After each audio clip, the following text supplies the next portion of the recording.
we're headed for hell. The system is coming down. This president has not been removed.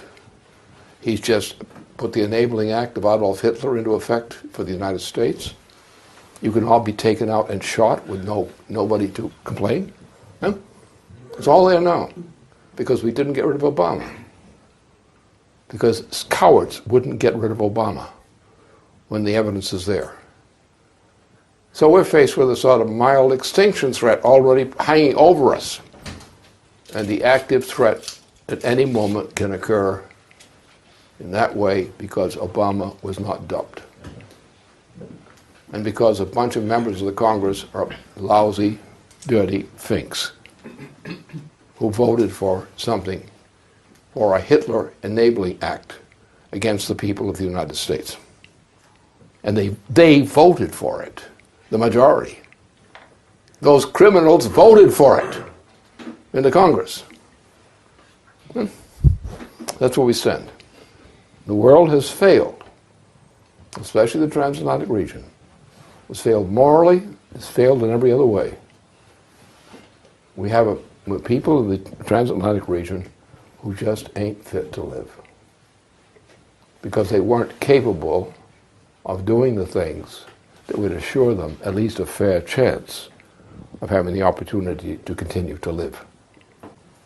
Now, the situation is not hopeless because there are people whose conscience knows this. But the problem, their conscience is not efficient when it comes to facing the enemy. They'd rather die than face the enemy. And they probably will die with that decision made. But the point is the shock is that, and I don't think you're going to be able to cure the shock, the reason for the shock, unless you change some of the ways you think, some of the ways you react. To react with the solemnity which this particular situation recommends. It's a deadly situation. It's not a joke. It's not bad legislation. It's not a generation, it's a degeneration. And one has to actually get the habit of saying that while you still have the time to do so. They're not fit to be anything. They're not fit to represent anything. They have no morals. The last bit of morality has been wrested from them by their own choice.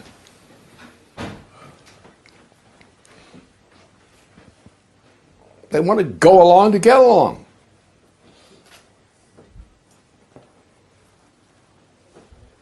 And if you look in history, you've seen a lot of examples of this kind of thing. And people who in pride have marched to their own self-inflicted death. And have done it by trading off others. And then finding themselves in the same situation that they traded others off into. And if you don't understand that and don't have the passion that goes with that knowledge, your ability to deal with this situation is not nil. If you try to duck this issue and pretend it ain't so, you're impotent. You're just as impotent as the guys who voted for this crap.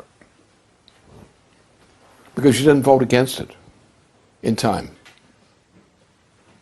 You didn't think it was important enough to defeat this in time. You said, let's compromise. Let's reform this president. Reform Satan. And therefore the idea, no, we've got to go along. No, it's not the right time to do this. No, that's too early. You're pushing things. You're over the top. And that's how whole nations and peoples have died. Because of exactly those kinds of thoughts and those kinds of arguments. You've got to finally tell the truth, not be practical. It's people who try to be practical who find actually they're lying. And that's what their practicality is. they're not telling the truth. They're avoiding the truth. The truth is this character is worse than Hitler. He's, as I said, he's comparable to Nero. And I warned, in April of 2009, I warned of this. There's nothing I said that is not true today. You're looking at it today. And how did people react to that? I've said it over this period, since April of 2009. I've said it repeatedly. Now we've come to this. We're facing this situation as of this week. The Enabling Act has been put through. And what was done by those on whom this came down? And what was done by the majority of the Senate and House? What was done by these authorities, so-called? What was done by these so-called paragons? Nothing worth mentioning. Even quite the contrary. So then I shall, in the course of the next few days, shall complete my testament to humanity. We'll see where it goes from there. But the point is that there's nothing that you can do which will be any damn good, which does not take into account what I've just said to you this morning.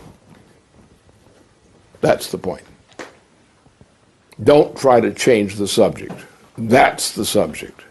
It has been the subject ever since April 2009. That has been the subject. Nothing else has been the subject. Anything else has been a diversion from the subject. What I laid out in April of 2009 was true then, it is true now, and what is also true that those that didn't react as I did over this interval have committed the mistake. And have to learn that. If there's any chance of saving civilizations, be based on coming to a recognition that that was the mistake.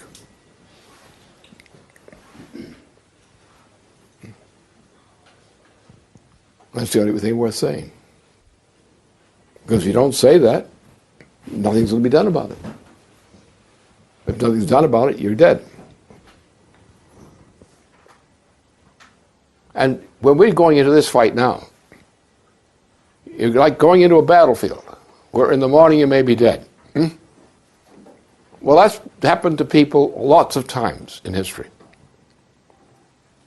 And the question is, how do they make it through that threat condition, which sometimes is prolonged for the duration of their life?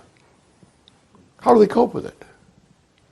They cope with it by defining what they are and refusing to compromise with what they are. Refuse to deny what they are. Refuse to designate what the meaning of their life shall be, shall have been. Because that's death. Shall have been. What will your life shall have been?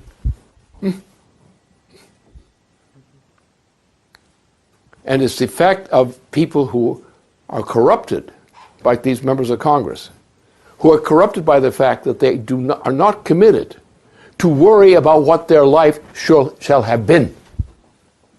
They're concerned with the comfort for the next movement. Therefore, they compromise their life and they die unhappy because they never have the life they wished, because they never accepted it. They took what was on the plate. They took what's lying on the street. If you understand life, as most people don't, they don't understand life from any kind of serious standpoint. We all die. But then what is the meaning of life? What is the meaning of living? It's what comes out of your having lived. What you leave behind in society. as a result of having lived. Now, we have a society which is not designed for that purpose these days. There once was that kind of design. It wasn't perfect, but it was a very clear design of a mission in life. And your mission in life meant if you died, your life was justified because of the mission you performed, or the mission to which you're committed. Today, no, that's not the case. It's not been the case since the arrival of the 68ers. It's gone. Just a few of us old coats who remember these kinds of things. But in truth of the matter, this idea of time is crazy. What you believe is time is a crazy thing. One of the bad things that causes all this problem. Because the time as we measure it in ordinary terms is not the way we live. We live on the basis of creativity. That's what the human being lives on. And it's by adding a factor of creativity into the foundations of the future that life has meaning. The meaning of progress is that, including scientific and related progress. The meaning of progress is always to do better. Because you're going to die anyway, then what was the meaning of your life? The meaning of your life is what you did to contribute to the advancement of the condition of society. Now, we don't live in a society in which that is understood. But the truth is, it is that way. And you have to locate the meaning of your life in what you are contributing to the future of humanity. It's not simply like putting yourself on a sacrificial altar or something. Your life is a sacrificial altar. You're going to die anyway. So what does the life mean? Does it mean dying? Or does it mean what you contribute to shape the future of mankind? The destiny of mankind as a species. The destiny of mankind in the universe. What have you contributed to that? If you've contributed to that, your life is meaningful. There's nothing to weep about. Enjoy it while you have it. It's going to be taken away, so enjoy it while you have it.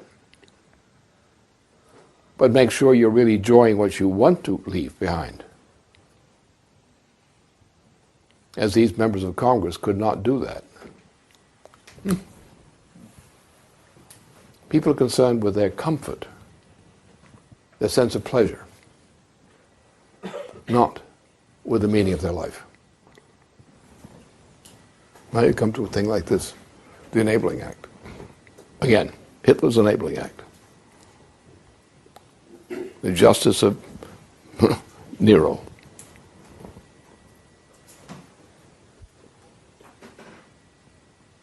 Fighting is better than pushing up dirt.